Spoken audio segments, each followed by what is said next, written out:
The 20th century's most influential artists, the lives and art of Pablo Picasso, Salvador Dali, Andy Warhol, and Jackson Pollock, written by Charles River editors, narrated by Michelle Humphries. Introduction.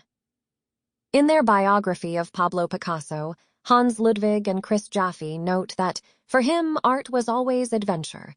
To find is the thing. Indeed, there is perhaps no artist who produced more art than Picasso, whose enormous oeuvre, which spanned most of his 91-year life, contained a countless number of paintings and drawings. Picasso also worked in other mediums as well, notably sculpture and lithography, and his constant experimentation with form makes him a useful case study through which to chart the growth of modernism as an artistic movement, and many of the artistic trends that would dominate the 20th century. At the same time, one of the challenges involved in examining Picasso's body of work is the sheer breadth of it all. In addition to the many different mediums involved, Picasso's works within each medium also vastly differed. For example, placing the paintings of Picasso's Blue period against his analytic Cubist compositions reveals little similarities, and in many ways, he also anticipated artistic movements such as abstract expressionism and neo-expressionism.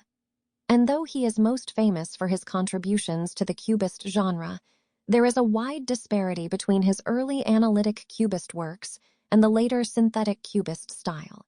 Picasso is one of the world's most famous artists, which adds to the challenge of examining his career, but it's necessary to examine his entire career because of the way art was intertwined with his life.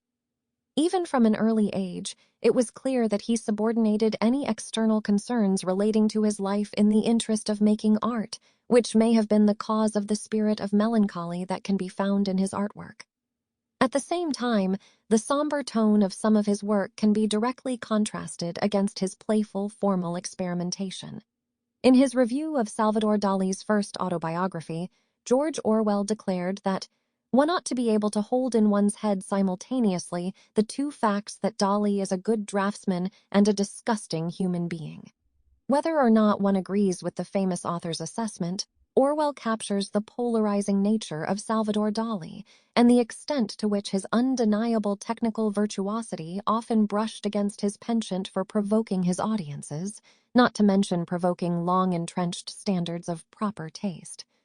Dali, after all, was unafraid to eschew Renaissance perspective, thereby incorporating often graphic subject matter. In other words, if Dali stands as one of the canonical figures of modern art, this involved holding both a seminal... Sample complete. Ready to continue?